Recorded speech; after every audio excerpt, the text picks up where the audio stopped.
오늘 우리에게 주시는 하나님의 말씀은 구약 성경 전도서 7장으로부터 9장 말씀입니다. 전도서 제7장.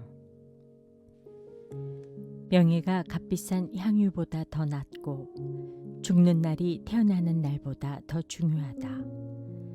초상집에 가는 것이 잔치집에 가는 것보다 더 낫다.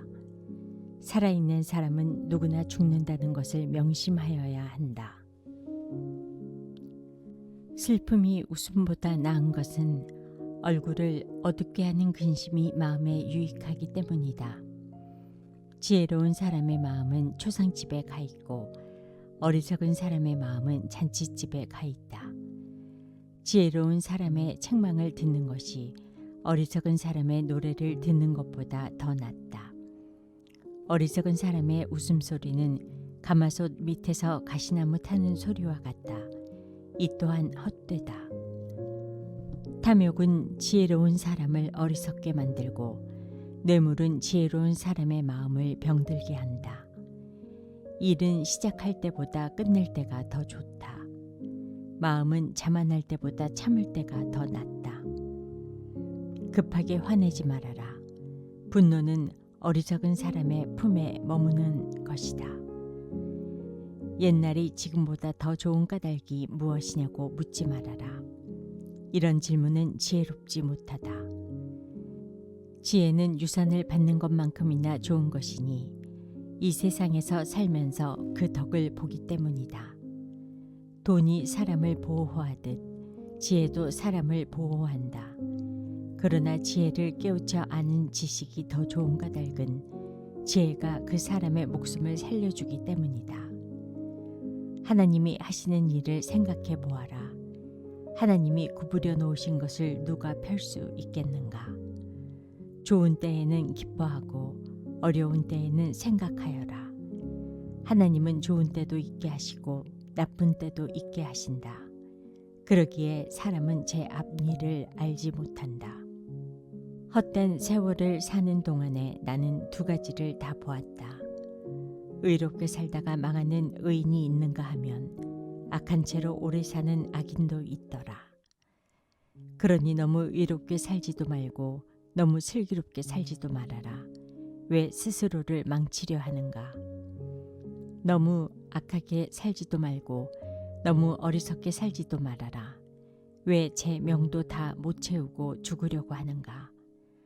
하나를 붙잡되 다른 것도 놓치지 않는 것이 좋다. 하나님을 두려워하는 사람은 극단을 피한다. 지혜는 슬기로운 한 사람을 성읍을 다스리는 통치자 10명보다 더 강하게 만든다. 좋은 일만 하고 잘못을 전혀 저지르지 않는 의인은 이 세상에 하나도 없다. 남들이 하는 말에 마음을 쓰지 말아라. 자칫하다가는 내 종이 너를 욕하는 것까지 듣게 된다. 너 또한 남을 욕한 일이 많다는 것을 너 스스로 잘 알고 있다. 나는 이 모든 것을 지혜로 시험해 보았다. 내가 지혜 있는 사람이 되어야지 하고 결심해 보았지만 지혜가 나를 멀리하더라. 지혜라는 것이 무엇인지 너무도 멀고 깊으니 누가 그것을 알 수 있겠는가? 그래도 나는 한 곳으로만 정신을 쏟아보았다. 지혜가 무엇인지, 사물의 이치가 어떤 것인지를 연구하고 조사하고 이해하려고 하였다. 사악이 얼마나 어리석은 일이며 우매가 얼마나 미친 일인지를 깨닫는 데에 정신을 쏟아보았다. 나는 또 올가미와 같은 여자 마음이 덫과 같고 손이 쇠사슬과 같은 여자는 죽음보다 더 쓰다는 것을 알았다.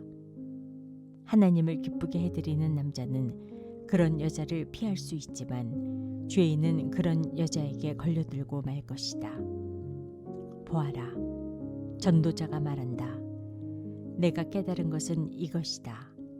사물의 이치를 하나하나씩 찾아가는데 아직도 얻지 못하였다지만 다만 찾으면서 깨달은 것은 오로지 1000명 가운데서 남자 하나는 찾을 수 있어도 1000명 가운데서 여자 하나는 찾지 못한다는 것이다.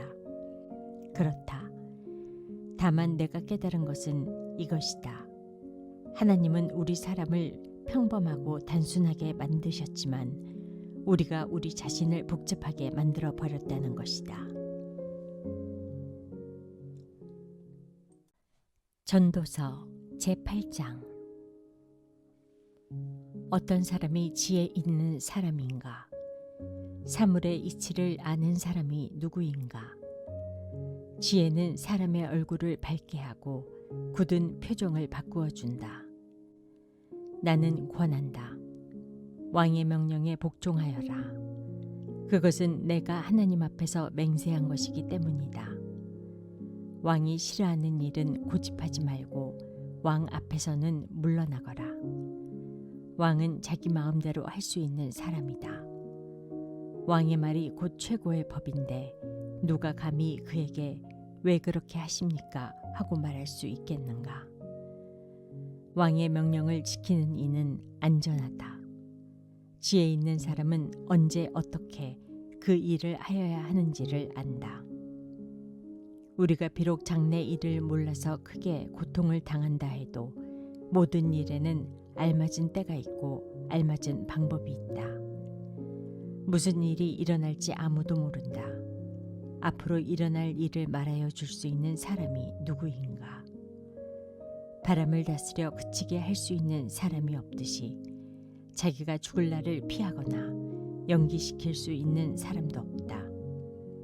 전쟁이 일어나면 벗어날 사람이 없듯이 악은 행악자를 놓아주지 않는다. 나는 이 세상에서 벌어지는 모든 일을 살펴보다가 이 세상에는 권력진 사람 따로 있고 그들에게 고통받는 사람 따로 있음을 알았다. 나는 악한 사람들이 죽어서 무덤에 묻히는 것을 보았다. 그런데 사람들은 장지에서 돌아오는 길에 그 악한 사람들을 칭찬한다. 그것도 다름 아닌 바로 그 악한 사람들이 평소에 악한 일을 하던 바로 그 성읍에서 사람들은 그들을 칭찬한다. 이런 것을 보고 듣노라면 허탈한 마음 가눌 수 없다. 사람들은 왜 서슴지 않고 죄를 짓는가? 악한 일을 하는데도 바로 벌이 내리지 않기 때문이다. 악한 사람이 100번 죄를 지어도 그는 여전히 살아있다. 사람들은 말한다. 하나님 앞에 경건하게 살면서 하나님을 두려워하는 사람은 모든 일이 다 잘 되지만 악한 자는 하나님을 두려워하지 않으니 그가 하는 일이 잘 될 리 없으며 사는 날이 그림자 같고 한창 나이에 죽고 말 것이다.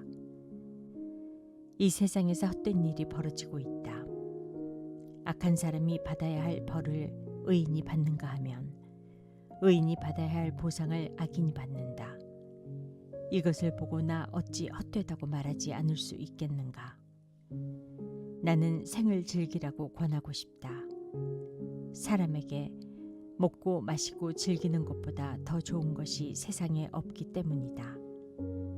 그래야 이 세상에서 일하면서 하나님께 허락받은 한평생을 사는 동안에 언제나 기쁨이 사람과 함께 있을 것이다. 내가 마음을 다하여 지혜가 무엇인지를 알고자 하였을 때에 그리고 땅 위에서 밤낮 쉬지도 않고 수고하는 사람의 수고를 살펴보았을 때에 하나님이 하시는 모든 일을 두고서 나는 깨달은 바가 있다. 그것은 아무도 이 세상에서 이루어지는 일을 이해할 수는 없다는 것이다. 그 뜻을 찾아보려고 아무리 애를 써도 사람은 그 뜻을 찾지 못한다. 혹 지혜 있는 사람이 안다고 주장할지도 모르지만 그 사람도 정말 그 뜻을 알 수는 없는 것이다. 제9장. 나는 이 모든 것을 마음속으로 깊이 생각해 보았다. 그리고서 내가 깨달은 것은 의로운 사람들과 지혜로운 사람들이 하는 일을 하나님이 조종하신다는 것, 그들의 사랑과 미움까지도 하나님이 조종하신다는 것이다. 사람은 아무도 자기 앞에 놓여 있는 일을 하지 못한다.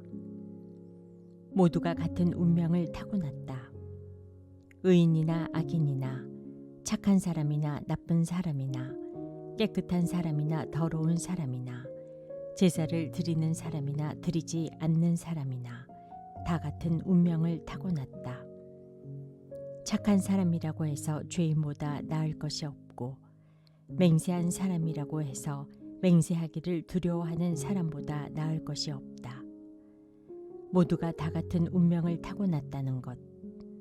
이것이 바로 세상에서 벌어지는 모든 잘못된 일 가운데 하나다. 더욱이 사람들은 마음의 사악과 광증을 품고 살다가 결국에는 죽고 만다. 살아있는 사람에게는 누구나 희망이 있다. 비록 개라고 하더라도 살아있으면 죽은 사자보다 낫다.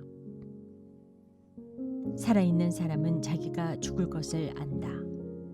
그러나 죽은 사람은 아무것도 모른다. 죽은 사람에게는 더 이상의 보상이 없다.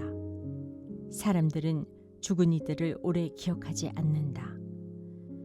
죽은 이들에게는 이미 사랑도 미움도 야망도 없다. 세상에서 일어나는 어떠한 일에도 다시 끼어들 자리가 없다. 지금은 하나님이 내가 하는 일을 좋게 보아주시니 너는 가서 즐거이 음식을 먹고 기쁜 마음으로 포도주를 마셔라. 너는 언제나 옷을 깨끗하게 입고 머리에는 기름을 발라라. 너의 헛된 모든 날, 하나님이 세상에서 너에게 주신 덧없는 모든 날에 너는 너의 사랑하는 아내와 더불어 즐거움을 누려라. 그것은 내가 사는 동안에 세상에서 애쓴 수고로 받는 몫이다. 내가 어떤 일을 하는지 내 힘을 다해서 하여라. 내가 들어갈 무덤 속에는 일도 계획도 지식도 지혜도 없다. 나는 세상에서 또 다른 것을 보았다. 빠르다고 해서 달리기에서 이기는 것은 아니며 용사라고 해서 전쟁에서 이기는 것도 아니더라. 지혜가 있다고 해서 먹을 것이 생기는 것도 아니며 총명하다고 해서 재물을 모으는 것도 아니며 배웠다고 해서 늘 잘 되는 것도 아니더라. 불행한 때와 재난은 누구에게나 닥친다. 사람은 그런 때가 언제 자기에게 닥칠지 알지 못한다. 물고기가 잔인한 그물에 걸리고 새가 덫에 걸리는 것처럼 사람들도 갑자기 덮치는 악한 때를 피하지 못한다. 나는 세상에서 지혜로운 사람이 겪는 일을 보고서 큰 충격을 받은 적이 있다. 주민이 많지 아니한 작은 성읍이 있었는데 한 번은 힘센 왕이 그 성읍을 공격하였다. 그는 성읍을 에워싸고 성벽을 무너뜨릴 준비를 하였다. 그때 그 성 안에는 한 남자가 살고 있었는데 그는 가난하기는 하지만 지혜로운 사람이므로 그의 지혜로 그 성을 구하였다.